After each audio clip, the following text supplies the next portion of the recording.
শ্রদ্ধেয় সভাপতি মহাশয় এবং সমবেত চিকিৎসক বন্ধুগণ, আজকের এই বিজ্ঞান সভায় হোমিওপ্যাথিক বিজ্ঞান পরিষদ আয়োজিত এই অনুষ্ঠানে বক্তা হিসাবে আমাকে আহ্বান করায় আমি কর্তৃপক্ষকে আমার আন্তরিক শ্রদ্ধা এবং কৃতজ্ঞতা জানাচ্ছি। আপনারা সবাই চিকিৎসক, কাজে হোমিওপ্যাথির মূল নীতিগুলো আপনাদের অজানা নয়। হ্যানিম্যানের অর্গানন এবং কর্নিক ডিজিজ আপনারা নিয়মিত পড়াশোনা করেন বলেই আমার বিশ্বাস। তবু হোমিওপ্যাথিক বিজ্ঞান পরিষদ হোমিওপ্যাথির ২০০ পূর্তি উপলক্ষে গত ১ বছর যাবৎ অর্গাননের উপরে যে বিজ্ঞান বিষয়ক আলোচনা সভা চালিয়ে যাচ্ছেন, এটা সত্যিই প্রশংসার যোগ্য। আমরা যত বেশি অর্গানন আলোচনা করব, যত বেশি হ্যানিম্যানের কর্নিক ডিজিজ নিয়ে আলোচনা করব, তত বেশি হোমিওপ্যাথি তথা হোমিওপ্যাথদের পক্ষে সেটা মঙ্গল। আর যত অর্গানন থেকে দূরে সরে যাব, ততই আমরা হোমিওপ্যাথি থেকে বিচ্ছিন্ন হয়ে যাব। কাজেই হোমিওপ্যাথিক বিজ্ঞান পরিষদের এই প্রচেষ্টা নিঃসন্দেহে সাধুবাদযোগ্য। যাই হোক, আজকের আলোচ্য বিষয় case taking, diagnosis, analysis. Case taking এর যে বাঁধা নিয়ম ছক হ্যানিম্যান 83 অ্যাফোরিজম থেকে 104 পর্যন্ত গড়েছেন, আপনারা সবাই জানেন, সবাই পড়েছেন বা বাড়ি গিয়ে পড়ে নিতে পারেন। কাজে সেগুলো আলোচনার প্রয়োজন কিছুটা থাকলেও আরেকবার রিক্যাপিচুলেশন হয়। যেটা প্রয়োজন সেটা হচ্ছে আমাদের প্র্যাকটিক্যাল দিকগুলো তুলে ধরা। কেস টেকিং এর সমস্যা কোথায় এবং সেটাকে কিভাবে সাকসেসফুলি কাজে প্রয়োগ করা যায়, রোগীতে প্রয়োগ করা যায়, সেইটা নিয়ে যত আলোচনা করা যায় আমাদের মতের আদান প্রদান হয়। কারণ আপনারা অনেকেই এখানে আছেন, অনেক বছর ধরে চিকিৎসা করছেন, আপনাদের অভিজ্ঞতা। কাজে আপনাদের অভিজ্ঞতা এক্সচেঞ্জ করলেন, আমরা আমাদের অভিজ্ঞতা এক্সচেঞ্জ করলাম। সেমিনার এইভাবে হলেই তবে সেটা কার্যকরী। না হলে থিওরিটিক্যাল বইতে অর্গাননে যা লেখা আছে 83 থেকে 104 পর্যন্ত বলে তো লাভ নেই। এটা তো যে কেউ বাড়িতে পড়ে নিলে হয়ে যাবে। এবং সেই বিষয়ে একটু আগে ডক্টর নাথ বা তার আগে ডক্টর বোস এই অ্যাফোরিজমগুলোর মধ্যে মোটামুটি যা আছে তার সামারি আপনাদের বলেছেন। মুশকিল হচ্ছে কার্যক্ষেত্রে আমরা কতটুকু সেটা অনুসরণ করি, এবং যদি না করি কেন করি না, এবং যদি করি সেটা কি ঠিক মতো করি কিনা, এই জিনিসগুলো আমাদের আলোচনা করার দরকার। কেস টেকিং এর দুটো উদ্দেশ্য মেনলি, একটা হচ্ছে রোগ ডায়াগনোসিস করা, আর একটা হচ্ছে রোগী ডায়াগনোসিস। ইন্ডিভিজুয়ালাইজ করা আর জেনারেলাইজ করা। রোগ ডায়াগনোসিস করা মানে জেনারেলাইজ করা। একটা টাইফয়েড, এটা পেপটিক আলসার, এটা রিউমেটয়েড আর্থ্রাইটিস, এই জেনারেল করা হলো যাতে একটা ডিজিজের আইডিয়া পাওয়া। রোগটা কোথায় হয়েছে, কি ধরনের চেঞ্জ হয়েছে, তার কিরকম ডায়েট হবে, তার প্রগনোসিস কি, তার কমপ্লিকেশন কি, এই জিনিসগুলো আমরা ডায়াগনোসিস থেকে পাই। কিন্তু হোমিওপ্যাথিক চিকিৎসকের কাজ এখানে শেষ না, এইখানে শুরু। রোগটা ডায়াগনোসিস পর এবারে কার রোগটা হয়েছে, তার কি সিমটম, তার কি পিকুলিয়ারিটি, তার কি ইন্ডিভিজুয়ালিটি, সেইটা আমাদের নিতে হয়, যেটা বেশ আপাত দৃষ্টিতে বেশ ডিফিকাল্ট। হ্যানিম্যান নিজেই বলেছেন কেস টেকিংটা যখন কমপ্লিট হয় then the most difficult task is over. কাজে কেস টেকিংটা যে বেশ ডিফিকাল্ট, এটা যখন হোমিওপ্যাথির স্রষ্টাই বলে গেছেন, তখন আমাদের কাছে সেটা যে আরো কত ডিফিকাল্ট তো খুব সহজভাবে অনুমেয়। কাজেই এই ডিফিকাল্ট টাস্কটা আমরা কিভাবে সুষ্ঠুভাবে করব, পেশেন্টের এই ইন্ডিভিজুয়ালিটি আমরা কিভাবে নেব, নিতে গেলে আমাদের কি কি দরকার, এই জিনিসগুলোই আমাদের আলোচ্য বিষয় হওয়া উচিত। ডায়াগনোসিস আমাদের মধ্যে এখন বর্তমান দিনে দুটি গ্রুপ আমরা দেখতে পাই। একটি গ্রুপ এই ডায়াগনোসিস নিয়ে খুবই উৎসাহী, তাদের সমস্ত কনসেন্ট্রেশন রোগীর এক্সামিনেশন, প্যাথোলজিক্যাল ফাইন্ডিংস এবং মডার্ন যেসব এক্সামিনেশন হয়েছে, টেস্ট, সোনোগ্রাফি, সিটি স্ক্যান ইত্যাদি, এগুলো করে একটা ডায়াগনোসিসে পৌঁছানো। তারপরে সেই রোগের নাম ধরে থেরাপিউটিক বেসিসে নিজস্ব চিন্তাধারায় গঠিত স্পেসিফিক মেডিসিন দিয়ে চিকিৎসা করে। এই একটা গ্রুপ। নিজস্ব চিন্তাধারা কেন বললাম? 10 জনের প্রেসক্রিপশন দেখলে দেখি 10 জন 10টা গ্রুপের ওষুধ দিয়েছে একই কন্ডিশনের জন্য।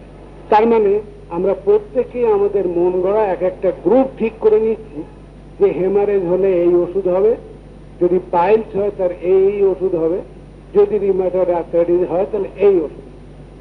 এখানে আর বেশি কষ্ট করার ব্যাপার নেই। যেটা সব থেকে ডিফিকাল্ট টাস্ক হ্যানিম্যান যেটা বলেছেন যে ইন্ডিভিজুয়ালাইজেশন, সেটা কিন্তু মিল। আর একটা গ্রুপ আছেন যারা রোগীর শুধু সিমটম নিয়ে মাথা ঘামাচ্ছেন, রোগীর কষ্ট কিসে বাড়ে কিসে কমে এসব জিজ্ঞেস করছেন, লোকালিটি, সেন্সেশন, মডালিটি, কনকমিশন সবই নিচ্ছেন, কিন্তু রোগী কি স্টেজে আছে, রোগীর এই অর্গানিক চেঞ্জগুলো কোথায় পৌঁছেছে, রোগীর ভবিষ্যৎ কি, রোগী সার্ভাইভ করবে কিনা, এইসব নিয়ে মাথা ঘামাচ্ছেন না। তারা শুধু ওষুধ নির্বাচন করেই তাদের দায়িত্ব শেষ করছেন। কাকে দিচ্ছেন, সে কোথায় যাবে, তাকে ভালো করা যাবে কিনা, এই জিনিসগুলো চিন্তা ভাবনা না করে শুধু তারা রোগের দিকটা একদম নীল করে শুধু রোগীর কতগুলো সিমটম নিয়ে একটা তার যেটা মনে হলো তিনি সেই ওষুধ দিলেন। এর দুটোই কিন্তু কোনোটাই সাকসেসফুল হওয়া সম্ভব না। কারণ ডায়াগনোসিস থেকে যেমন আমরা রোগীকে পাবো না, তেমনি রোগী থেকে আমরা রোগের সিভিয়ারিটি, রোগের প্রগনোসিস, রোগের কমপ্লিকেশন পাবো না। সেই জন্য অসম্ভব করার গ্যারান্টি আমরা দিয়ে বলবো, অসাধ্য সাধন করার চেষ্টা করব এবং হাস্যাস্পদ হবে। কাজেই আমাদের এই কেস টেকিং হ্যানিম্যান যেটা যে পথ দেখিয়ে গেছেন এটা আদর্শ। তার আগে এইভাবে মেডিকেল সায়েন্সে কেস টেকিং এর ব্যবহার ছিল না। তখন রোগীর 2-4টে কথা শুনে পাল থেকে হাড় থেকে তার ওষুধ নির্বাচন হয়ে যেত। কারণ সেই এম ছিল ম্যাটেরিয়া পেকেন্স, কিসের থেকে রোগটা হচ্ছে একটা অ্যাসিউম করে নিয়ে তার বেসিসে ওষুধ নির্বাচন করা। না চাইলে এত কাণ্ড করার প্রয়োজন ছিল না। হ্যানিম্যানই প্রথম যিনি এইভাবে ডিটেলড একটা পেশেন্টকে, একটা মানুষকে আইসোলেট করার জন্য এই যে পন্থা বলে গেছেন, এটা ইউনিক। আমরা দেখতে পাচ্ছি বর্তমান দিনে মডার্ন মেডিসিনের সমস্ত বইতে কেস টেকিং কত ব্যাপক হয়েছে, কত ডিটেলসে করছেন। আজকাল অনেক অ্যালোপ্যাথিক চিকিৎসকের প্রেসক্রিপশনে দেখবেন সাইডে প্রচুর সিমটম লেখা থাকে, প্রচুর হিস্ট্রি লেখা থাকে, যার থেকে মোটামুটি একটা ডিজিজের লোকটার সামারিতে পৌঁছানো যায়। ইন্ডিভিজুয়ালিটি নাও, রোগের সামারিটা কিন্তু সুন্দরভাবে ফুটে ওঠে। কাজে এখন অনেক মডিফিকেশন হয়েছে, কিন্তু এই চিন্তাধারার জনক কিন্তু হ্যানিম্যান। তিনি এইভাবে কেস টেকিং এর রাস্তা অনেক আগে বাতলে গেছেন, যা এখন মডার্ন মেডিসিন গ্র্যাজুয়ালি অনুসরণ করছে বা করতে চলেছে। আমাদের এই কেস টেকিং এর এই ইন্ডিভিজুয়ালাইজেশন করার উদ্দেশ্য যদি সফল না হয় তাহলে বুঝতে হবে কেস টেকিং হয়নি। যদি রোগীর কেস টেকিং করার পর তার থেকে আমি যদি একটা ইন্ডিভিজুয়ালিটি না পাই অফ দি পেশেন্ট, তাহলে তিনটে কনক্লুশনে আসা যায়। একটা হচ্ছে কেস টেকিং ফল্টি, 2 নম্বর হচ্ছে case taking incomplete, 3 number patient is incurable. এই 3 রকম সিদ্ধান্তে আমরা উপনীত হতে পারি যদি ইন্ডিভিজুয়ালিটি না পাওয়া যায়। কেস টেকিং ফল্টি কিরকম? সমস্ত কালেকশন করা হয়েছে, সিমটম, হিস্ট্রি, সবকিছু, কিন্তু খাপ ছাড়া, সেই স্পেয়ার পার্টস এর মতন। এর নাক, তার কান, চোখ ঠিকভাবে অ্যারেঞ্জ করা হয়নি। হ্যানিম্যান কিন্তু কেস টেকিং এ বলেছেন রোগীকে আস্তে আস্তে বলতে বলতে হবে এবং সেই কথাগুলো শুনে তার important points two be noted. যা যতগুলো কথা বলে গেল সবগুলো লেখার দরকার নেই, তার ভাষাতেই লিখবো আমরা, কিন্তু তার ভেতরকার ইম্পর্টেন্ট পয়েন্ট, সেই ইম্পর্টেন্ট পয়েন্টগুলো আমরা যদি বেছে না, যদি এলোমেলো ভাবে রুগী যা বলে যাচ্ছে দেখে যায়, অতীত ইতিহাস 8-10টা অসুখের নাম বলে গেল, লিখে গেলাম, তার কোনোলজি লিখলাম না, কোনটা প্রথম কোনটা পরে, কিভাবে হলো, ফার্স্ট মেজর ইলনেস কি, এসব কিছু না লেখার ফলে কেস টেকিংটা ফল্টি হয়ে গেল। সবই আছে কিন্তু তার থেকে কোনো সিদ্ধান্তে পৌঁছানো যায় না। এইসব কেসকে আমাদের পূর্বসূরীরা বলেছেন দিস ইজ নো কেস। 50 পৃষ্ঠা কেস টেকিং করে এনে তার থেকে যদি ইন্ডিভিজুয়ালিটির কোনো পিকচার না পাওয়া যায়, তাহলে তারা এগুলোকে বলেন ইট ইজ নো কেস, মানে এর মধ্যে কোনো কেস। তো এটা আমাদের ফল্ট। ইনকমপ্লিট কিরকম? আপনি লোকেশন জেনেছেন, মডালিটি জানেন, মডালিটি জেনেছেন, সেন্সেশন জানেননি, কনকমিটেন্ট জিজ্ঞেস করেননি, তারপর মেন্টাল ফিচার, তার আজকালকার মানসিক সিমটম পাওয়াই যায় না বেশিরভাগ, প্রশ্ন করলেই ও সব ঠিক আছে। রোগীর যা কষ্ট তার বাইরে তারা কিছু বলতে চান না, মনে করেন এলাম পেট ব্যথার চিকিৎসা, আমি কি চিন্তা করি তা নিয়ে ডাক্তার ওর মাথা ঘামাবার কি দরকার। সেই জন্যে এই মানসিক সিমটম খুব ইন্টেলিজেন্টলি, ট্যাক্টফুলি যদি আমরা না জিজ্ঞেস করি পাবো না। তারপর হিস্ট্রি, যা রুগী বলেছে তার বাইরে আর কিছু আছে কিনা সেগুলো নেবার চেষ্টা করি। এই জন্য দেখা যায় মেটেরিয়াল আপনার কেস টেকিং পড়েই বলে দেওয়া যায় যে এটা ইনকমপ্লিট, এর মধ্যে কমপ্লিট। যদি সিমটমগুলো কমপ্লিট না হয়, সব সিমটম যে কমপ্লিট থাকবে তার কোনো মানে নেই, কিন্তু লোকেশন, সেন্সেশন, মডালিটিস, কনকমিটেন্ট এইগুলো না জিজ্ঞেস করলে প্রত্যেকটা সিমটম, শুধু হেডেক, ফ্রন্টাল আর চাপ দিলে কম, আপনি এইটুকু লিখেই এনাফ। কিন্তু কখনো বাড়ে, কিসে কমে, অন্যান্য অ্যাসোসিয়েটেড ফিচার কি, ওর সঙ্গে কোনো কনকমিটেন্ট আছে কিনা। কালকে আমার চেম্বারে একটা রুগী একটা কনকমিটেন্ট পিকিউলিয়ার সিমটম, তার খুব হাই ওঠে, যখনই হাই ওঠে তার চোখ যেতে, তার কমপ্লেন ছিল হাই ওঠাটা। তো সেটা আমি যখন লিখছি হঠাৎ তিনি বললেন আর একটা অদ্ভুত ব্যাপারটা তোর কি, যখনই হাই উঠবে আমার তখনই চোখ দিয়ে জল লাগবে। তো এই কনকমিটেন্ট যদি আমরা না লিখি তাহলে কি করে আমরা সঠিক জায়গায় পৌঁছবো? কারণ এটা তো একটা পিকিউলিয়ার সিমটম, কোনো সন্দেহ নেই। একটা হাই উঠছে তার সঙ্গে প্রত্যেকবার চোখ দিয়ে জল পড়বে তার কোনো মানে নেই। তো কমপ্লেনটা ইয়নিং এবং তার সঙ্গে এই যদি ল্যাক্রিমেশন হয় তাহলে সেটা হলো তার কনকমিটেন্ট। এই কনকমিটেন্ট আমরা যদি না গুরুত্ব দিই, না লিখি, তিনি বলে গেলেন ল্যাক্রিমেশন আলাদা লিখলাম আর ইয়নিং আলাদা লিখলাম, কিছু লাভ হবে? এর থেকে ইন্ডিভিজুয়ালিটি পাওয়া যাবে। সেই জন্যে বুঝতে হবে যে কেস টেকিং তাহলে ইনকমপ্লিট।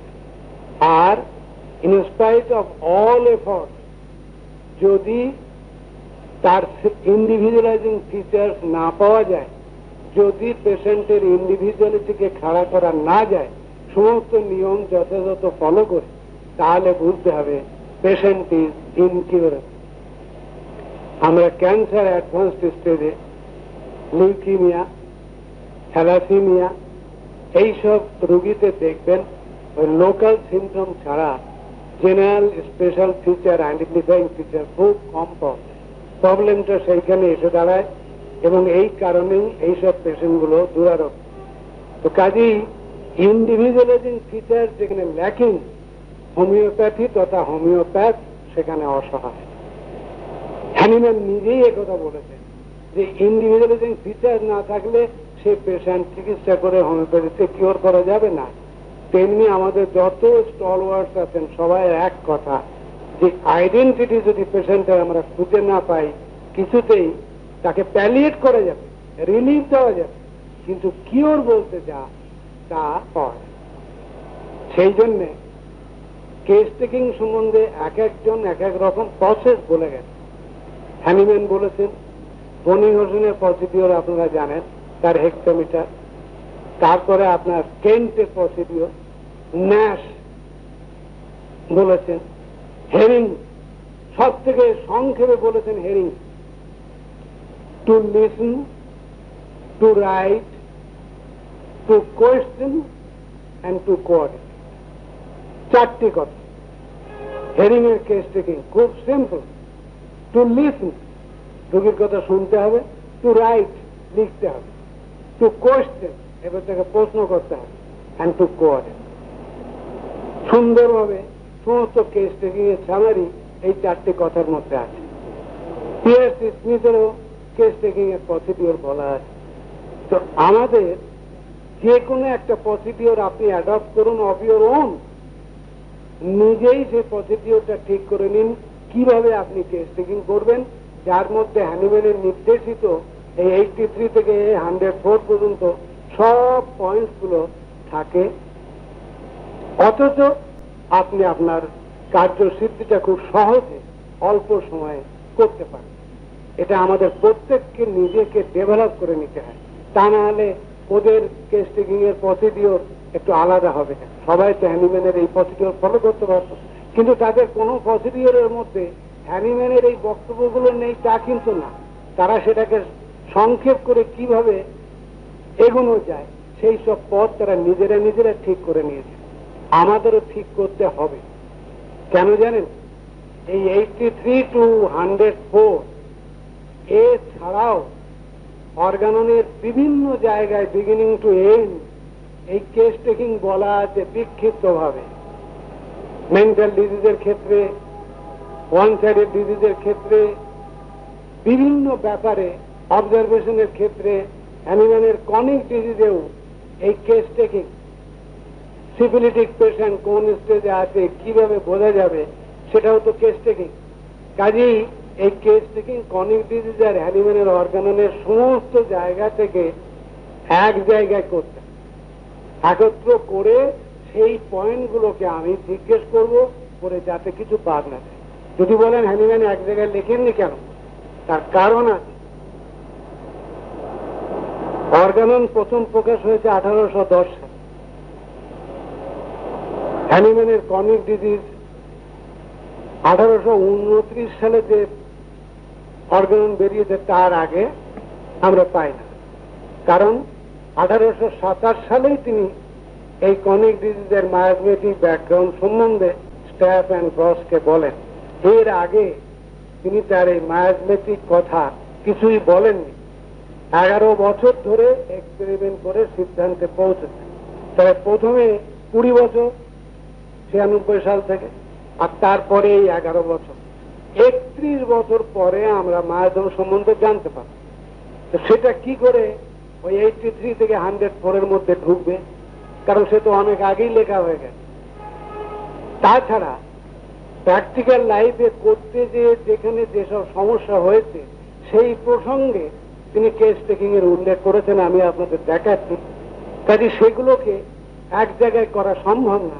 টাইম টু টাইম রোগীর চিকিৎসার ক্ষেত্রে বলতে যে এই কেস টেকিং এর প্রসঙ্গ এসছে। তো কাজেই আমরা এই যে 83-তে যে নাচ কথাগুলো বললো, আমরা সেগুলো নিয়ে একটু পরে একটু আলোচনা করছি। আমি শুধু দেখাচ্ছি যে কত জায়গায় হ্যানিম্যান এই কেস টেকিং এর কথা বলেছে। 98 অ্যাফোরিজমের ফুটনোটে বলছেন, a pure fabrication of symptoms and sufferings will never be met with in hypochondriacs, even in the most impatient of them. A comparison of the sufferings they complain at various times when the physician gives them nothing at all or something quite unmedicinal proves this plainly, but we must deduct something from their exaggeration.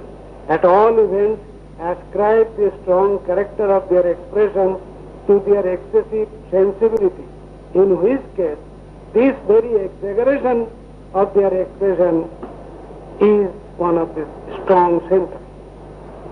তার মানে যতই রোগী বানিয়ে বলুক hypochondriac হোক, তার symptom যদি time to time আমরা কম্পেয়ার করি, প্রথম দিন যা বলেছে, দ্বিতীয় দিন, তৃতীয় দিন, তাহলে দেখা যাবে যে সে কিছুতেই তার এই বানিয়ে বলার সিমটমগুলোকে এক রাখতে পারছে না।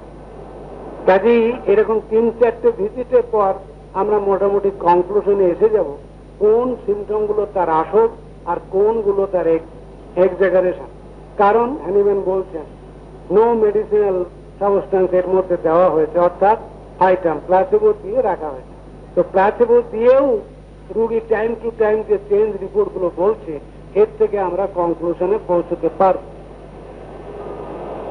শুধু একমাত্র বলছেন যারা রোগের ভান করবে, excepting insane persons and rascally famous of disease, যদি পাগল হয় সেখানে আমরা পারবো না, এই প্রসেস খাটবে না। আর যদি পুরোপুরি সে রোগ বানায় সেখানেও এই প্রসিডিওর খাটবে না। কাজে এই যে 98-এর ফুট নোটের এই যে অ্যাফোরিজম, 98 অবশ্য ওই অ্যাফোরিজমের মধ্যে পড়ছে, এর ইম্পর্টেন্স আছে, শুধু অ্যাফোরিজম পড়লে আমাদের হবে না।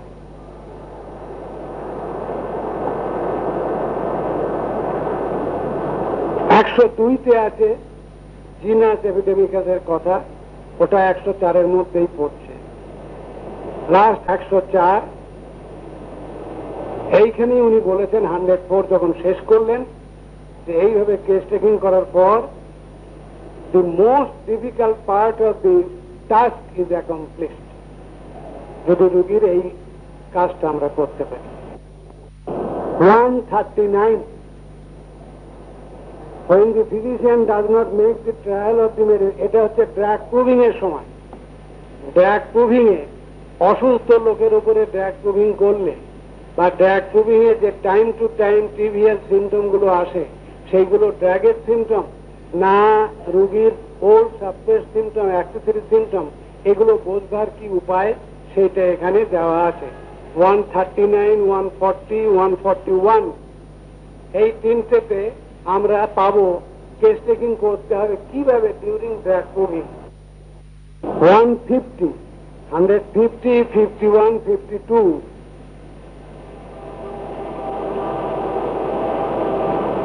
if a patient complains of one or more trivial symptoms that have been only observed a short time previously, the physician should not regard this as a fully developed disease that requires serious medical aid.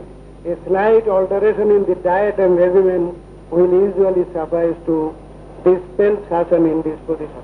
অর্থাৎ ইনডিসপোজিশনের ক্ষেত্রে আমরা কিভাবে case টেকিংটা করব, ওই সিমটমটা কতখানি গুরুত্ব দেব, note করব, অপেক্ষা করব, দেখব, তবে তারপরে যদি প্রয়োজন হয় তখন ওষুধ দেওয়ার কথা। এটাও কেস টেকিং এর part. But if the patient complains of a few violent suffering, the physician will usually find on investigation several other symptoms, although of a slighter character, which furnish a complete picture of the disease. এই trivial complain গুলো যদি একটু বেশি হয়, মারাত্মক, তাহলে দেখা যাবে তার সঙ্গে আরো কিছু কিছু ছোটখাটো ক্ষুদ্র সিমটম আছে যেগুলো আগে তার টাইম টু টাইম হতো, অর্থাৎ অ্যাক্সেসরি সিমটমও কিছু ফিরে এসছে, এগুলো আমাদের নোট করতে হবে। The worse the acute disease is of so much the more numerous and striking symptoms. Case taking a acute ডিজিজের ক্ষেত্রে আমরা কি করে সিমটম পাবো, এইখানে আবার বলছেন যত সিরিয়াস অ্যাকিউট ডিজিজ হবে তত তার প্রমিনেন্ট সিমটম আমাদের চোখের সামনে আমরা দেখতে পাবো, যদি আমরা চোখ কান খোলা রাখি। অ্যাকিউট ডিজিজের ক্ষেত্রে আগে বলেছেন, এখানে আবার জোর দিচ্ছেন, অর্থাৎ যত সিভিয়ার ডিজিজ হবে ভয় পাওয়ার কিছু নেই। সিরিয়াস কন্ডিশনে আমরা অ্যাকিউট সিমটম আরো প্রমিনেন্টলি পাই, কারণ রুগী এখানে কিছু আর লুকিয়ে রাখতে পারে না। 176, there are however still a few diseases which after the most careful initial examination present but one or two severe violent symptoms, while all the others are but indistinctly perceptible. অর্থাৎ এমন কিছু কিছু কেস আমরা chronic case পাবো যেখানে একটা দুটো symptom prominent, বাকি সিমটম সব ফেক। একটু আগে আমি যেসব ডিজিজের কথা বলছিলাম, in order to meet most successfully such a case as this, which is a very rare occurrence, we are in the first place to select, guided by these few symptoms, the medicine which in our judgment is the most homeopathically indicated. অর্থাৎ এই মোটামুটি টোটালিটির উপরে আমরা যা পাবো, we may not be wholly satisfied, কিন্তু ওর উপরেই আমরা ওষুধ দেবো, তাহলে আরো অ্যাক্সেসরি সিমটম পাওয়া যাবে, তারপরের বার আরো ভালো প্রেসক্রিপশন করা যাবে। এর পরেরটাও 178, কাজে 176, 77, 78 এখানেও ওই ওয়ান সাইডেড ডিজিজের ক্ষেত্রে কিভাবে কেস টেকিং করতে হবে, কিভাবে সিমটমের গুরুত্ব দিতে হবে লেখা আছে। আবার 181, 182, 83 এই অ্যাক্সেসরি ফেনোমেনা সম্বন্ধে কোথায় কি করতে হবে, যখন একটা স্টেট না এদিক না ওদিক স্টেটাস মরবাই এসে দাঁড়িয়েছে তখন কি করতে হবে এবং সেটা কি করে বোঝা যাবে, এগুলো সব এখানে বলা আছে। 184, 192 this is best effected when in the investigation of the case of disease, along with the exact character of the local affection, all the changes, sufferings and symptoms observable in the patient's health and which may have been previously noticed when no medicines have been used are taken in conjunction to form a complete, অর্থাৎ medicine খেয়ে রুগী এসছে, তার disease symptom medicinal symptom মিশে গেছে, এইবারে তাকে ভালো করে কোয়ারি করতে হবে অরিজিনাল ডিজিজ সিমটম কি ছিল ডাক্তারের কাছে যাওয়ার আগে, ডাক্তারের কাছে যাওয়ার পর ট্রিটমেন্ট চলাকালীন কি কি সিমটম এলো, এইবারে ডাক্তারের ট্রিটমেন্ট বন্ধ করার পরে কি কি সিমটম দাঁড়িয়েছে, এই তিনটে কম্পেয়ার করলে তবেই আমরা অরিজিনাল পিকচার পাবো। 198, 199 the mere topical employment of medicines that are powerful for cure when given internally to the ওই লোকাল মেডিসিন দেওয়ার ক্ষতি কি হবে সেটা এখানে বলা আছে, এটাও কেস টেকিং এর মধ্যে পড়ে। 210 of psoric origin are almost all those diseases that I have above termed one-sided, which appear to be more difficult to cure in consequence of this one-sidedness, all their other morbid symptoms disappearing as it were before the single great prominent symptom of this character are what are termed mental diseases. অর্থাৎ mental ডিজিজের বিভিন্ন ভ্যারাইটির ক্ষেত্রে কোন ক্ষেত্রে আমরা কোন লক্ষণের উপরে গুরুত্ব দেব, কিভাবে ইন্টেলিজেন্টলি তাদের কেস টেকিং করব, এগুলো বিশদভাবে এখানে বলা আছে। যেমন লোকাল ডিজিজের ক্ষেত্রেও এর আগে বলা আছে, সেই রকম এই কটা অ্যাফোরিজমে মেন্টাল ডিজিজের সম্বন্ধে আলাদাভাবে কেস টেকিং এর কথা বলা আছে। এরপর আসছে 231, 32, 33 এবং 34 অ্যাফোরিজম। এই অ্যাফোরিজমগুলোতে হ্যানিম্যান ইন্টারমিটেন্ট এবং অল্টারনেটিং ডিজিজের কথা বলেছেন। ইন্টারমিটেন্ট ডিজিজ দু ধরনের, একটা ফেব্রাইল ইন্টারমিটেন্ট ডিজিজ আর একটা নন ফেব্রাইল ইন্টারমিটেন্ট ডিজিজ। এই নন ফেব্রাইল ইন্টারমিটেন্ট ডিজিজ এবং অল্টারনেটিং ডিজিজ বেশিরভাগ ক্ষেত্রে ডেভেলপড সোরার জন্যই হয়, কিন্তু কিছু কিছু ক্ষেত্রে এর সঙ্গে সোরার সঙ্গে সিফিলিসও মিক্স থাকে।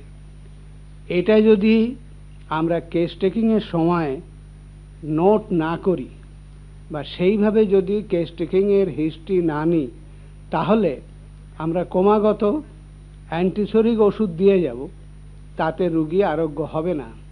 Antipsoric alternating with antisyphilitic treatment, এইটাই আমাদের এইসব জায়গায় করতে হবে।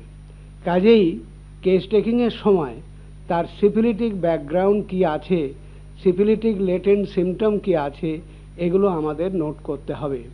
এই জন্যে বিশেষভাবে এখানে কেস টেকিংয়ের একটা আলাদা ভূমিকা আছে। কোনো কোনো ক্ষেত্রে আবার হ্যানিম্যান বলছেন এই ইন্টারমিটেন্ট ডিজিজের ইন্টারমিটেন্ট নেচার দূর করার জন্যে কখনো কখনো পোটেন্টাইজ সিঙ্কোনা 2-1 ডোজ দেবার দরকার হয়। এটাও আমাদের কেস টেকিংয়ের সময় নোট রাখতে হবে। এই নোট না রাখলে পরে আমরা যখন কেসটা ভালো হবে না তখন কি করতে হবে তার পথ হারিয়ে ফেলব।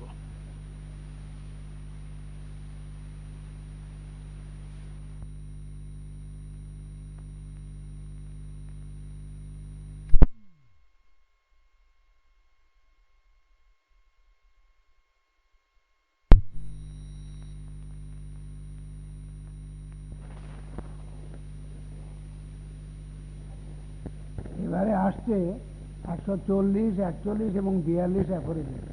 এখানে এপিডেমিক ইন্টারমিটেন্ট ফিভারের কথা বলা আছে। এইসব ক্ষেত্রে আমাদের কেস টেকিং যে একটু স্বতন্ত্র হবে, আমরা এগুলো মন দিয়ে পড়লে বুঝতে পারবো এবং এইসব ক্ষেত্রে কোন ধরনের সিমটমের উপরে আমরা গুরুত্ব দেব, রোগীর যখন জ্বর চলছে তখনকার, না যখন জ্বর থাকে না তখনকার সিমটম, এই কথাগুলো এখানে বিশদভাবে বলা আছে। এটা না জানলে আমরা এই ইন্টারমিটেন্ট ফিভারগুলো কিওর করতে পারবো না। উপশম দেওয়া যাবে, কিন্তু সম্পূর্ণ আরোগ্য করতে হলে আমাদের এই অ্যাফোরিজমগুলোর বিশেষ কেস টেকিং ভালোভাবেই জানতে হবে। এরপর আসছে 250। এই 250 অ্যাফোরিজমে আর্জেন্ট রোগীর ক্ষেত্রে কোনো অ্যাগ্রাভেশন হলে সেটা কিভাবে বোঝা যাবে এবং কিভাবে তা ট্যাকল করতে হবে, এই কথা এখানে বলা আছে। এটা আমাদের ভালোভাবে জানতে হবে। 253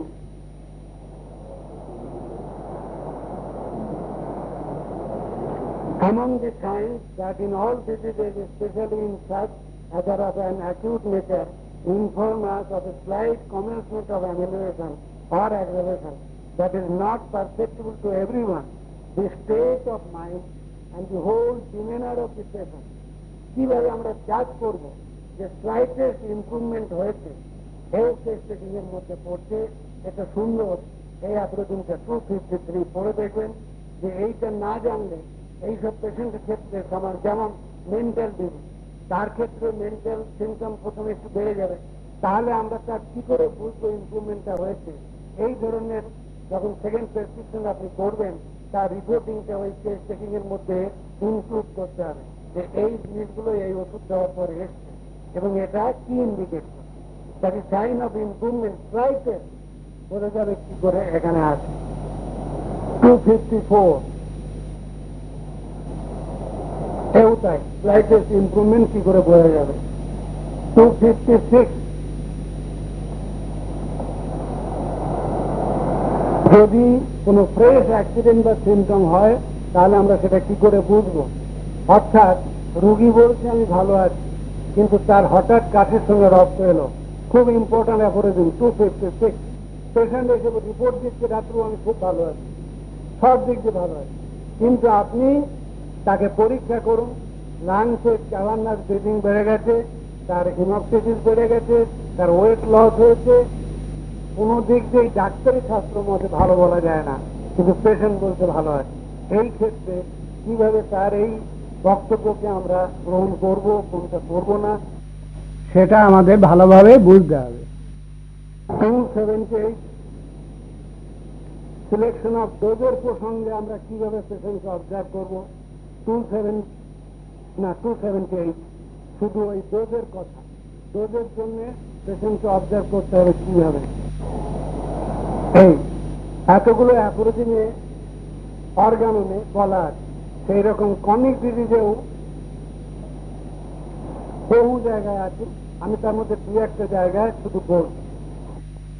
একটা প্যারাগ্রাফ আছে, even some gross errors of diet, taking cold, the appearance of weather especially rough, wet and cold or stormy, or even the approach of autumn, if ever so mild, but more yet winter and a wintry spring, and then some violent exertion of the body or mind, but particularly some shock to the health caused by some severe external injury or a very sad event that brought down the soul, repeated fright, grief, great grief, sorrow, and continuous vexation often cause in a weakened body the reappearance of one or more of the ailments which seem to have been already overcome. যা আপাত দৃষ্টিতে মনে হয়েছিল যে রোগীর ভালো হয়ে গেছে, সেইগুলো আবার ফিরে এসেছে। And this new condition was often aggravated by some quite new concomitant. আরো কিছু নতুন concomitant symptom এলো, which if not more threatening than the former one, which had been removed homeopathically, were often just as troublesome and now more obstinate. নতুন symptom দেখা দিতে পারে যেগুলো আরো ট্রাবলসাম এবং অবস্টিনেট হবে, যেগুলো আগে আপনার ওষুধে চলে গিয়েছিল। এটাই প্রমাণ করছে যে আপনার রোগ ভালো হয়নি। This would be especially the case whenever the seemingly cured disease had for its foundation a sora which had been more fully developed. When such a relapse would take place, the homeopathic physician would give the remedy most fitting among the medicines then known as if directed against a new disease, and this would again be attended by a pretty good remission. অর্থাৎ আপনার জ্ঞান বুদ্ধি মতো যদি আপনি শুধু totality মিলিয়েই দেন, এবারেও আপনার রিলিফ হবে। In the former case, however, in which merely the trouble which seemed to have been removed were renewed, the remedy which had been serviceable the first time would prove less useful. এবারে আর আগেকার ওষুধ কাজ করবে না, and when repeated again it will be still less helpful. Then perhaps even under the operation of the homeopathic remedy which seemed best adapted, and even where the mode of living had been quite correct, new symptoms of disease would be added which could be removed only inadequately and imperfectly.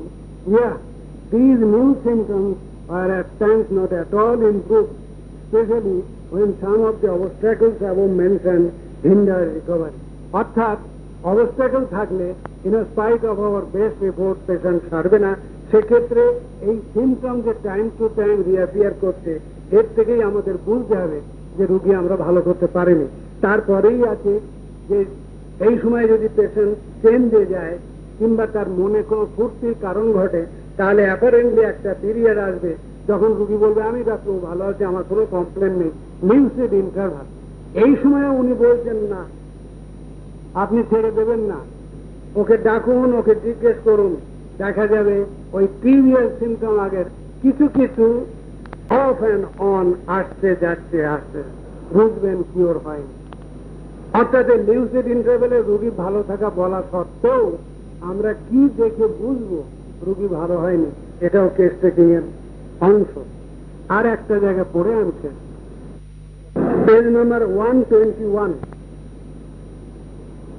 এখানে পরিষ্কার case taking এর কথাই বলা, with the great conscientiousness which should be shown in the restoration of a human life endangered by sickness more than in anything else, the homeopath, if he would act in a manner worthy of his calling, should investigate, এই দেখুন পরিষ্কার ইনভেস্টিগেটের কথাই বলা, first the whole state of the patient, the internal cause, that means the miasmatic cause, as far as it is remembered, and the cause of the continuance of the ailment, maintaining cause, his mode of life, his quality as to mind, soul and body, together with all his symptoms, and then he should carefully find out in the work on chronic disease as well as in the work of Mathematica a remedy covering in similarity as far as possible all the moments, or at least the most striking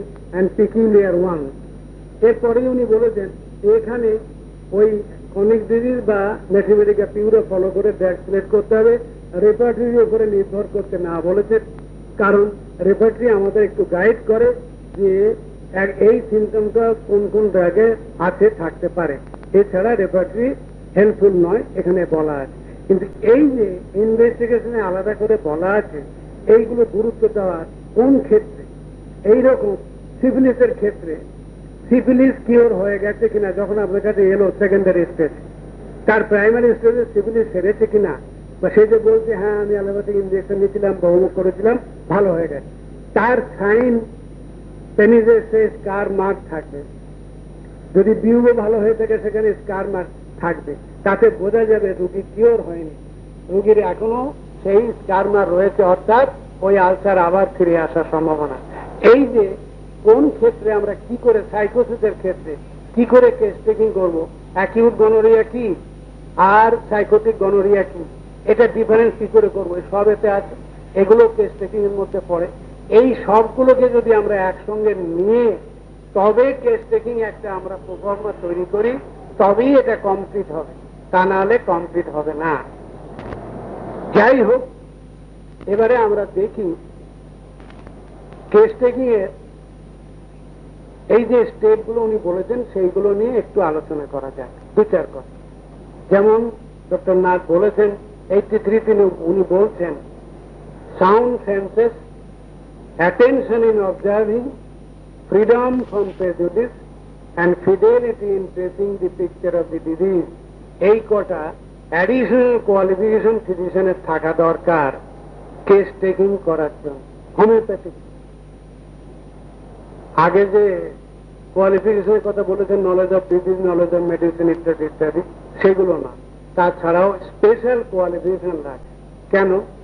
sound sense, আমাদের চক্ষু, কর্ণ, নাসিকা, জিহ্বা, ত্বক, যদি এই সেন্সগুলো সব ঠিক না থাকে, তার সঙ্গে আবার সিক্স সেন্সের ব্যাপারও আছে, যদি না থাকে তাহলে আমরা কিন্তু প্রপার কেস টেকিং এ পৌঁছাই। যেমন আমি কানে যদি কম শুনি, যেটা অ্যাকচুয়ালি আমি এখন কম শুনি আমার মেনিয়া ডিজিজের জন্য, সেক্ষেত্রে একটা আনকনসিয়াস পেশেন্টের, মিউরিয়েটিক অ্যাসিড পেশেন্টের আস্তে আস্তে এই মর্নিং শব্দ আমি শুনতে পাবো না, মিউরিয়েটিক অ্যাসিড সিলেকশন করা আমার হবে না, কারণ ওই রকমই প্রস্টেটেড, ওই রকমই ডেবিলিটেটেড অ্যাসিড ফস নয় কেন, অন্য ওষুধ নয় কেন।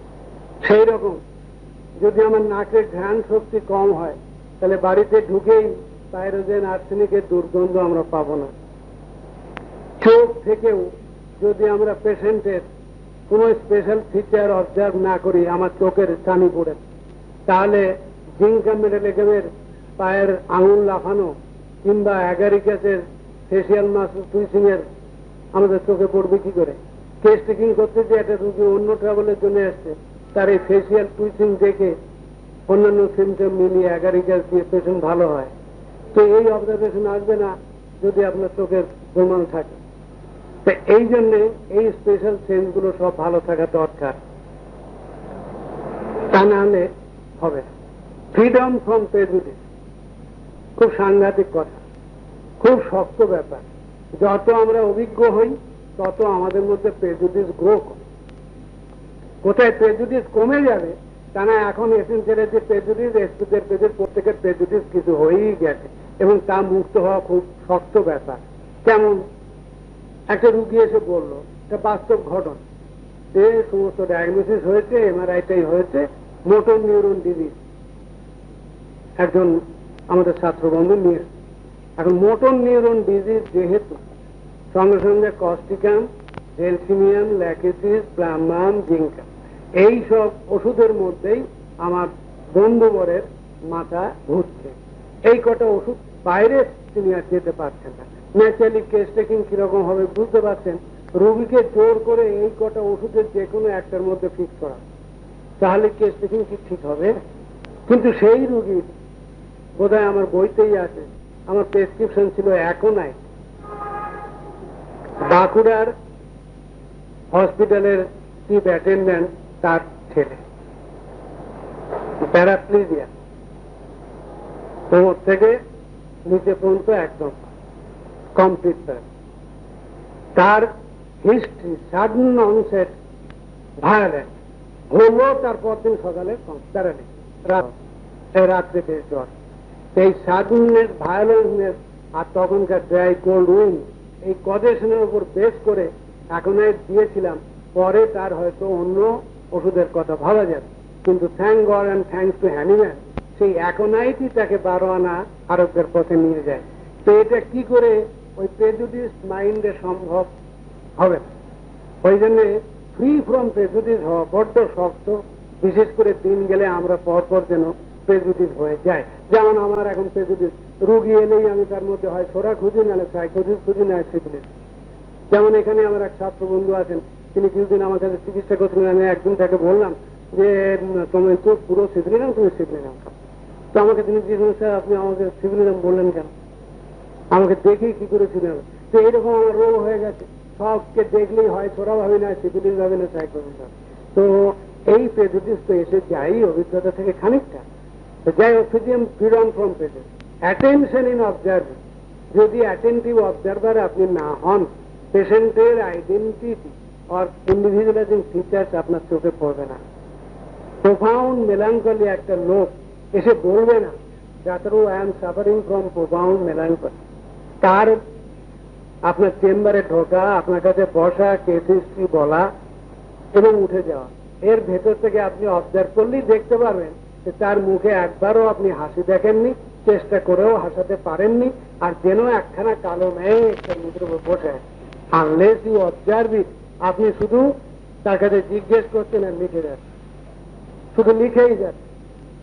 তার এক্সপ্রেশন, ফেসিয়াল এক্সপ্রেশন, তার অরাম মেটালাকের মতো নবী নূর, গ্লাভেলা, প্রমিনেন্ট কেলিয়াস, এসব আপনার চোখে এলো না।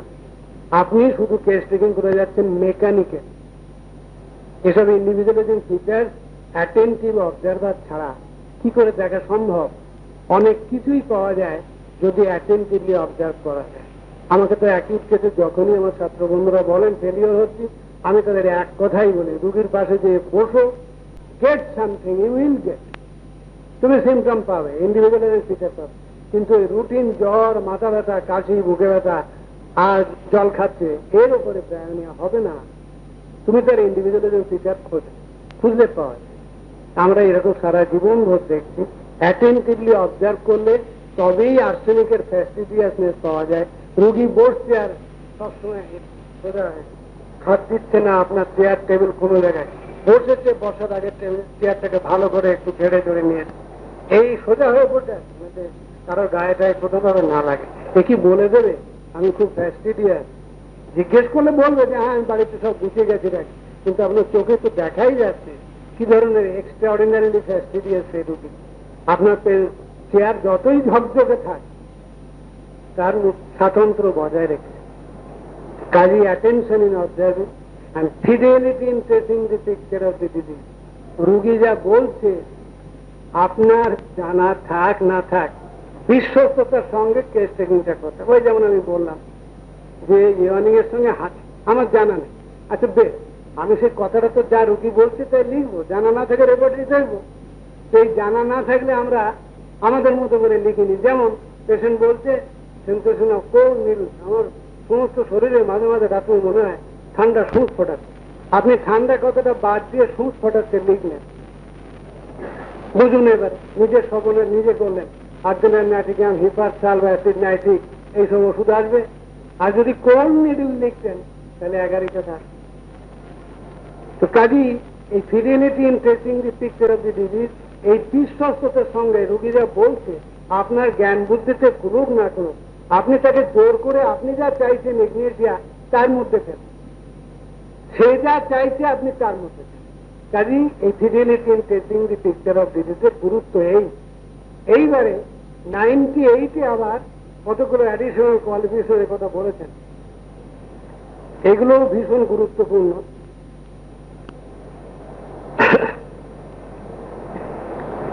এই কেস টেকিং করার জন্য পিকুলিয়ারিটি পাওয়ার জন্য উনি কি বলছেন, for this complete picture and its peculiarities demand special circumspection, tact, knowledge of human nature, caution in conducting the inquiry, and patience in an eminent degree. দারুণ দারুণ মূল্যবান কথা।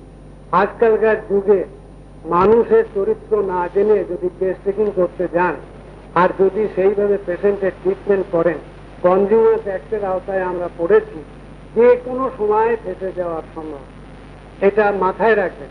আগে ছিল না, এখন কিন্তু আমাদের অনেক বেশি সতর্ক হওয়ার প্রয়োজন হয়। কাজে কেস টেকিং এর সময় থেকে আরম্ভ করে এই ট্রিটমেন্ট চলাকালীন আমরা যেন সবসময় সতর্ক থাকি। এই যে হ্যানিম্যান বলছেন হিউম্যান নেচার, আজকালকার মানুষের মানসিকতা সম্বন্ধে আমাদের সচেতন হতে হবে। হ্যানিম্যান সারা জীবনে বলছেন, আমি একজনও কৃতজ্ঞ রোগী পাইনি। এবারে ভাবুন, আজকাল আমাদের যুগে ক্রেতা বিক্রেতার সম্পর্ক যেখানে হয়েছে, রুগী এসে মনে করেন টাকা দিচ্ছে, তার চিকিৎসা করছে, ডাক্তার রোগ ভালো করতে না পারলে তার সম্পূর্ণ দোষ। এই যে ক্রেতা বিক্রেতার রিলেশন, এর মধ্যে কি একটা ফ্রি আন্ডারস্ট্যান্ডিং গড়ে উঠতে পারে? রুগী কি আপনার উপরে আগেকার দিনে সেই বিশ্বস্ততা, সেই নির্ভরতা আছে? আমরা ছোটবেলায় দেখেছি, বাড়িতে একদম ভালো ডাক্তারের ব্যাস, রুগী সেইখানে অর্ধেক ভালো হয়ে যায়। অমুক ডাক্তারও এসছেন রে, রুগী প্রায় আনকনসিয়াস ছিল, সে চেয়ে দেখছে যে এবারে আমি বেঁচে যাবো। এখনকার অ্যাটিটিউড হয়েছে, টাকা দিচ্ছি, সব ইনভেস্টিগেশন করেন, ট্রিটমেন্ট করেন, রুগী ভালো করে। তো এইখানে যদি হিউম্যান নেচার না বুঝে, এই যে ট্যাক্টফুল না হয়ে স্বামীর সামনে, এই স্ত্রীর সামনে স্বামীকে জিজ্ঞেস করছেন, আপনার স্ত্রীকে অল্প কথা ছোট ছোট যান, উনি কি রাগি বেশি? না, উনি রাগটা করেন না বেশ। ওখানে তার উপায় নেই স্ত্রীর সামনে রাগি বলা, তাহলে তার বাড়িতে যে উপায় থাকে, এইটুকু আমরা যদি আজ না বুঝি তাহলে কি করে হবে? আপনি তাকে একটু বাইরে বের করে বা পরের বার যখন আসবেন তখন জিজ্ঞেস করবেন স্বামীকে, আপনার স্ত্রী মেয়েরা, বাবা বলবেন না ডাক্তারবাবু, একটা কথা বললে বা আসতে নেবে জিনিসপত্র ভেঙে তুলে ফেলবেন, চুল ছিঁড়বেন, মাথা ঠুক, এ কথা কি আপনার সামনে বলবে? আমাদের ট্যাক্টফুল হতে হবে। আর কষা, সাবধানতা, কোন সময় কোন কথা তাকে জিজ্ঞেস করব। ছেলে সিগারেট খায় কিনা, এই আজকালকার ড্রাগ অ্যাডিকশন আছে কিনা অ্যালকোহলের ক্ষেত্রে, বাবা মার সামনে জিজ্ঞেস করলে ছেলে কি বলবে? না, তার বাবা মা যদি এটা বলে, সে বাড়িতে যে আর কি দ্বিতীয়বার আমার চেম্বারে আসবে? এগুলো আমাদের আলাদা, বাবাকে মাকে সকলকে আলাদা আলাদা এনকোয়ারি করে জেনে নিতে হবে। এই যে প্রতিটা কথা উনি বলেছেন, তখনকার দিনে যা প্রস্তুত ছিল, এখন তার থেকে অনেক অনেক বেশি প্রয়োজন। এই কথাগুলো আমরা যদি মাথায় রেখে চলি, সাবধানতা অবলম্বন না করি, মেকানিক্যালি জিজ্ঞেস করে যায়। আমি তো বেশিরভাগ একটা ছেলের স্কিন ডিজিজ দেখাতে এসছে সল্টলেকে, পায়ে একটা একজিমা, এক জায়গায় চিকিৎসা করছিলেন, মারাত্মক ভাবে বেড়ে গেছে, পাটা ফুলে সাংঘাতিক। তার বাবা নিয়ে এসছেন, আমার বাড়ির কাছাকাছি থাকা, খুব জানাশোনা। তার বাবা বলছেন, তুই বল তোর কি জানা এটা। বাবাকে বাইরে, তুমি বাইরে। তার বাবা বাইরে যে গেটের সামনে দাঁড়িয়ে, তার কিন্তু কোনো প্রাইভেসি নেই। এটা এরকম 2 বছর আগে একটা প্রশ্ন হয়েছিল, তারপর চুল কেটেছিলাম, আবার একটু মরণ টরণ লাগিয়েছিলাম ভাড়া। তার মানে এই কথা বলার জন্য তুমি তোমার বাবাকে বাইরে যেতে বললে, কিন্তু তো কোনো প্রাইভেসি কোনো ব্যাপার ট্যাপার নেই। চুপ করে। তারপরে আমি অনেকক্ষণ ওকে জিজ্ঞেস করছি, তুমি এই কথাটা আমার বলো তো, তোমার এর মধ্যে বাবার সামনে না বলার মতন কি হয়েছে, এমন কি কারণ ঘটে? না, তা কিছু না, আমি স্কিন ডিজিজটা কোথা থেকে কি করে পেলাম, তুমি হয়তো বাবা বাড়িতে জিজ্ঞেস করবে, সেই জন্য বাবার সামনে। তাহলে বুঝুন, একটা চর্মরোগের ক্ষেত্রেও ছেলে বাবার সামনে, ইয়ং অ্যাডাল্ট ছেলে কলেজে পড়ে, বাবার সামনে বলবে না।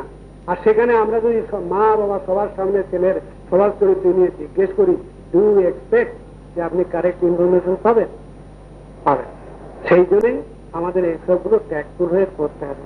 এবারে এই কেস টেকিং করার সমস্ত হয়ে যাওয়ার পর কোন সিমটমে জোর দিতে হবে, কি করতে হবে, হ্যানিম্যানের ওই 83 থেকে 104 অ্যালগরিদমের মধ্যে সবই আছে। স্ট্রেঞ্জ, রেয়ার, পিকুলিয়ারের উপর জোর দিতে হবে। এই সমস্ত কালেকশনের পর আমাদের কাজ হচ্ছে interpretation of symptom, analysis and then synthesis. Evaluation, interpretation, analysis, evaluation, synthesis. Interpretation কে পেশেন্ট যার সিমটম বলে গেল সেইভাবেই লিখে নিলে আপনার কার্যসিদ্ধি না হতে পারে। কংক্রিট এক্সাম্পল বলছি, ইরাপশন, স্কিন ডিজিজ, সারাদিনে বাড়ে, রাত্রে সারাদিনে বৃদ্ধি, রাত্রিবেলায় কম থাকে।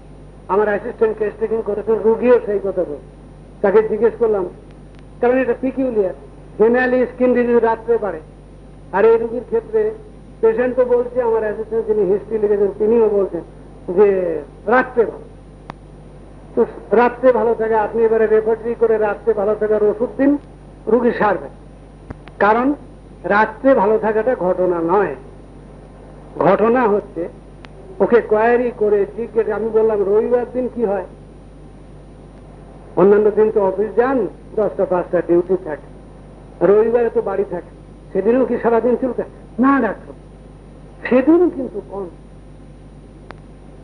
শনিবারে না, শনিবারে বিকালে বাড়ি যে তারপরে কম থাকে। তাহলে তো রাত্রিটা ফ্যাক্টর না, তাহলে আপনার ফ্যাক্টর অন্য কিছু। আচ্ছা, আপনার কি তখন একটা ডাইরেক্ট প্রশ্ন করতে হয় এইসব ক্ষেত্রে, তার যখন কিছুতেই রোগীর কাছ থেকে বের করা গেল না, তাহলে কি এটা মনে বলা যায় যে আপনি যখন জামা কাপড় খোলেন তখন ঠিকই বল, আমি এই জামা কাপড় পরলেই চুলটা যাব, আর যখন এটা খুলে ফেলি তখন। তাহলে দেখুন কোথায় নাইট অ্যামিলিনেশন এসে দাঁড়ালো অ্যামিলিনেশন বাই আনড্রেসিং। যদি ইন্টারপ্রেট যদি ঠিক মতো না করা যায়, রং সিমটম, রং রেপার্টিশন অ্যান্ড রং ড্রাগে এসে পৌঁছবে। সেই জন্যে আমাদের ঠিক মতো ইন্টারপ্রিটেশন করতে হবে, তারপরে প্রত্যেকটা সিমটমকে অ্যানালাইজ করতে হবে, কিভাবে শুরু হয়েছে, কিভাবে এসে দাঁড়িয়েছে, এখন কি হবে। তারপরে ইভ্যালুয়েশন। কেন যেভাবে বলেছেন, আমরা যত জেনারেল পাবো তার মধ্যে মেন্টাল তো প্রমিনেন্ট, আনকমন জেনারেল গুলো আগে নেব, তারপর কমন জেনারেল নেব, আনকমন পার্টিকুলার নেব, কমন পার্টিকুলার নেব। এই সমস্ত সিমটম নিয়ে এরপরে সিনথেসিস কি দাঁড়ালো, অর্থাৎ কজেশন কি ফান্ডামেন্টাল কজ থেকে এসছে, কি এক্সাইটিং কজ আছে, কি মেনটেনিং কজ আছে। এইবারে বর্তমান সিমটম টোটালিটি এর সঙ্গে যোগ করুন এদিকটা এদিকটা। এই যে এতক্ষণ ইভ্যালুয়েট করে সিনথেসিস করে ফার্স্ট মেজর ইলনেস কি, জন্মের পরে প্রথম মেজর কমপ্লেন কি, খুব গুরুত্বপূর্ণ। কারণ লেটেন্ট সাইকোসিস থাকলে প্রথম ম্যানিফেস্টেশন জয়েন্টে ব্যথা ব্যথা, রিউমেটিক ফিভার ইত্যাদি। যদি সিফিলিটিক ম্যানিফেস্টেশন হয় তাহলে কোনো একটা ডিস্ট্রাকটিভ প্রসেস তার ম্যানিফেস্টেশন, যেমন অথবা নকটার্নাল বোন পেন। দেখবেন অনেক বাচ্চার ইতিহাস রাত্রে পায়ে ভীষণ যন্ত্রণা, দড়ি দিয়ে বেঁধে রাখতে হয়। তো এই যে প্রথম মেজর কমপ্লেন গুলো কি, তার থেকে কিন্তু তার মায়োমেটিক ব্যাকগ্রাউন্ড, ইনহেরিটেন্স ভালো বোঝা যায় এবং প্রথম ম্যানিফেস্টেশন বুঝিয়ে দেয় অ্যাট প্রেজেন্ট কোন মায়োজম তার মধ্যে প্রিডমিনেট করছে। তো কাজেই এই কজেশনের সাইডটা প্লাস এই টোটালিটির সাইডটা, এই দুটোকে মেশান, মিশিয়ে যে পিকচার এলো, that is the individuality of the patient. এই ইন্ডিভিজুয়ালিটি থেকে ডায়াগনোসিস তো তার অনেক আগেই হয়ে গেছে। এই ইন্ডিভিজুয়ালিটি থেকে আমরা তার প্রথম প্রেসক্রিপশন, দ্বিতীয়বারে যখন আসবে সেকেন্ড প্রেসক্রিপশন, তার একটা plan of treatment, change in the plan of treatment যখন দরকার। অর্থাৎ প্রথম দিনই আপনি ডায়াগনোসিস করেছেন যে এটা সোরা এবং সিফিলিস মিক্সড, এইবারে ট্রিটমেন্ট চলার প্রথম প্রেসক্রিপশন আপনার হয়তো হলো, তখনকার মতো প্রমিনেন্ট ছিল সোরা, অ্যান্টিসোরিক মেডিসিন কিছু দিয়েছেন বা সোরা সিফিলিস মিলিয়ে একটা ওষুধ দিয়েছেন যেমন টিউবারকুইনাস। দেওয়ার পর তারপরে যে সিমটম দাঁড়ালো কিছুদিন পরে যে তার এগুলো সব কমে গেছে, এইবারে তার হয়তো একটা কোনো সিফিলিটিক ম্যানিফেস্টেশন দেখা দিল, যেমন নকটার্নাল বোন পেন বললাম, বা অন্য কোনো সিফিলিটিক সিমটম, রাত্রে ঘুম হচ্ছে না ইত্যাদি। তখন টিউবারকুইনাসের কমপ্লিমেন্টারি হিসেবে সিফিলিনাম বা অরামেটালিগাম বা স্ট্যাভিগ্রিয়া অন্য কোনো ড্রাগ আসতে পারে। এইভাবে আপনি লাইন একটা প্ল্যান অফ ট্রিটমেন্টও আপনি ঠিক করতে পারলেন এবং ফাইনালি পেশেন্ট এইভাবে change in the plan of treatment করে করে তখন ফাইনালি একটা অ্যান্টিসোরিক দিয়ে তাকে কিওর করা হবে, তখন তার ওইসব ট্রিভিয়াল কোনো সিমটমও থাকবে না এবং তখনই আমরা তাকে কিওর বলতে পারবো। এইভাবেই কেস টেকিংকে আমাদের কাজে লাগাতে হবে।